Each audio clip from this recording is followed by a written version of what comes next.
თუ ეს მოხდება, მსოფლიო კვარაცხელიას წინაშე დამნაშავე იქნება. დიდი უსამართლობა, რომელზეც თვალებს არ დავხუჭავთ. გერმანული, ფრანგული და ნიდერლანდული ვარიანტი რა გადაწყვეტილებას მიიღებს გიორგი წიტაიშვილი. ესპანეთი მსოფლიოს ჩემპიონი გახდა და მესის გულის ამაჩუყებელი კომენტარი. ვისაც რაიმე მიზეზის გამო არხი ჯერ არ გაქვთ გამოწერილი, გირჩევთ გამოიწეროთ. შემოუერთდით ჩვენ საფეხბურთო ოჯახს. წინა ვიდეოზე ნახვებთან შედარებით საკმაოდ ბევრი ლაიქი დაგვიგროვდა. ამჯერადაც ვცადოთ. მოიწონე ვიდეო. შენთვის ეგ ერთი ღილაკია. ჩვენ კი мотивაციას გვაცნევთ. ახლა კი ფეხბურთს დაუბრუნდეთ. ფუტმერკატოს ინფორმაციით გიორგი წიტაიშვილის მიმართ ინტერეს ლორიანი, PSV და ფრაიბურგი იჩენენ. ფეხბურთელის მიმართ ლორიანი განსაკუთრებულად დაინტერესებულია. წიტაიშვილისთვის ლიგა 1-ში დარჩენა მიმზიდველი ვარიანტია, თუმცა ნიდერლანდული PSV და გერმანული ფრაიბურგი ფეხბურთელის გარშემო არსებულ ვითარებას ყურადღებით აკვირდებიან. ამ ეტაპზე ფეხბურთელს გადაწყვეტილება არ მიუღია. ლიგა 1-ის გასულ სეზონში ლორიანი მე-10 ადგილზე გავიდა. პეტერ ბოსის გაწვრთნილი PSV ნიდერლანდების ჩემპიონია. ჩემპიონთა ლიგაზე ითამაშებს.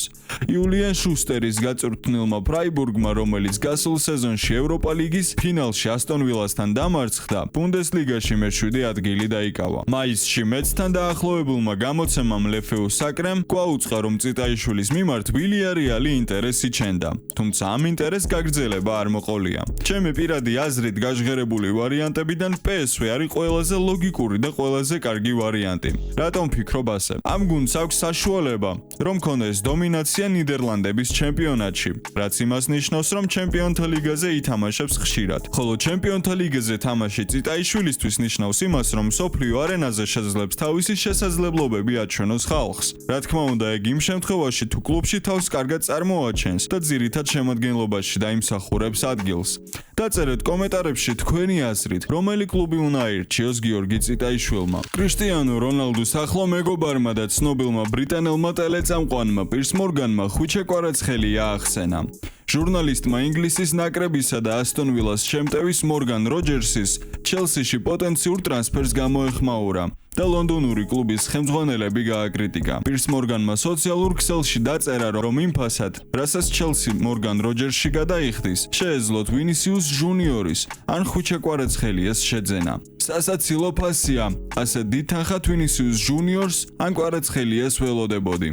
დაწერა პირს მორგანმა. მოსკოვის ლოკომოტივში ხვიჩე კვარაცხელიას ყოფილმა მწვრთნელმა იური სომინმა 2026 წლის ოქროს ბურთის მოგების ფავორიტებზე ისაუბრა და განაცხადა, რომ თუ მესი არგენტინის ნაკრებთან ერთად მსოფლიო ჩემპიონი ვერ გახდებოდა, მაშინ ოქროს ბურთის გამარჯვებული ქართველი შემტევი უნდა გახდეს. თუ არგენტინა ფინალში გაიმარჯვებს, რა თქმა უნდა, ოქროს ბურთს მესი მიიღებს, თუ ვერ გაიმარჯვებს, მაშინ მთავარი კანდიდატი ხვიჩაა. გასულ სეზონში ნაჩვენები თამაშით მალი ხვიჩას ჩამოუვარდება, თვლი რომ ჯილდოს მესი ვერ მოიგებს, მაშინ ეს ხვიჩამ უნდა მიიღოს. და ასეც მოხდა არგენტინის ნაკრები დამარცხდა მსოფლიო ჩემპიონატის ფინალში.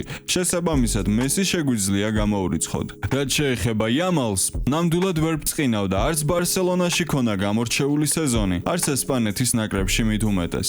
მაგრამ სიებში ლამინი კვარაზე წინაა. მე რატომღაც გული მიგრძნობს, რომ მოგვაქვს ოქროს ბურთი და ხვიჩას მისცემენ, მაგრამ დავაკვირდეთ სიტუაციას. აი ქართველები კი, რომლებიც წერენ მესი, იამალი, მბაპეს და ასე შემდეგ, არ ვიცი, ჩვეულებრივი მოღალატეები და დაუნახავები ხართ, რომლებსაც თანამემამულის გამარჯვება არ გიხარიათ. სხვანაირად როგორ აუხსნა არ ვიცი. ჩემპიონთა ლიგა დახურა და მსოფლიოზე არავინ იყო სუპერ გამორჩეული, ვიზეც იტყვი, რომ აუცილებლად ეკუთვნოდა. საინტერესოა თქვენი აზრიც, ამიტომ კომენტარებში დაწერეთ, როგორ ფიქრობთ. იმსახურებს თუ არა ხვიჩე კვარაცხელია ოქროს ბურთს? თუ თქვენ საპირისპირო აზრზე ხართ. მსოფლიო ჩემპიონატის ფინალში ესპანეთთან 0-1 მარცხის შემდეგ არგენტინის ნაკრების კაპიტანმა ლიონელ მესიმ სოციალურ ქსელში განცხადება გაავრცელა და გულშემატკივრებს მიმართა. ტკივილი ძალიან დიდია და ამ ჭრილობის მოშუშებას დრო დასჭირდება. თუმცა ასევე ვიტოვებ ყველაფერ კარგს. იმ მატჩებს, რომლებიც ბოლომდე დახარჯვის ფასად შემოვაბრუნეთ, რომლებიც სამუდამოდ დარჩება ჩვენს მეხსიერებაში. მთელი ქვეყნის მხარდაჭერას, რამაც ამ გუნდის შრომასა და ძალისხმევასთან ერთად განაპირობა ის, რომ კიდევ ერთხელ დავბრუნდით მსოფლიოს საუკეთესოებს შორის. დღეს გვიჭირს სათანადოდ დავაფასოთ ის, რაც გავაკეთეთ, მაგრამ ეს გუნდი მსოფლიო ჩემპიონატის ორ ფინალში ზედიზედ გავიდა. მთელი გულით დიდი მადლობა თითო თითოეული კეთილი სურვილისა და შეტყობინებისთვის. ჩვენ კიდევ ერთხელ შევძელით, რომ გავერთიანებულიყავით, როგორც ერთი ქვეყანა, ყოფილიყავით ერთად და გაგვეზიარებინა არგენტინელობის უდიდესი სიამაყე. ასევე მინამიულოთ სოესპანეს ჩემპიონობა. გულწრფელად ძალიან სამწუხაროა, რომ ასეთი გენიალური ფეხბურთელისთვის შეიძლება ბოლო მსოფლიოს ჩემპიონატი იყო და შეიძლება ბოლოჯერ ვიხილეთ ის მსოფლიო ასპარეზზე. მართლა გული მწყდება, როდესაც ვიხსენებ ყველა იმ თამაშს, რომელიც ნანახი მაქვს ლიონელ მესის მონაწილეობით. ადამიანი ეპოქა, ადამიანი ლეგენდა, რომელმაც შექმნა უდიდესი ისტორია კრისტიანო რონალდუსთან ერთად. მადლობა ამ დიდებულ ფეხბურთელებს და ახლა ახალი თაობის დრო დადგა. მინდა ვიდეოში ერთი მთავარი შეკითხვა დაგიტოვოთ. როგორ ფიქრობთ, რომელი ფეხბურთელი მოუხდებოდა კატალონიის ბარსელონას ყველაზე მეტად? დღევანდელი ვიდეო დასასრულს მივუახლოვდა. იმედია მოგეწონათ. ასეთ შემთხვევაში აუცილებლად დააჭირეთ ლაიქის ღილაკს და გამოიწერეთ არხი. მე კი ძალიან მალე დაგიბრუნდებით ახალი ცეცხლოვანი სიახლეებით.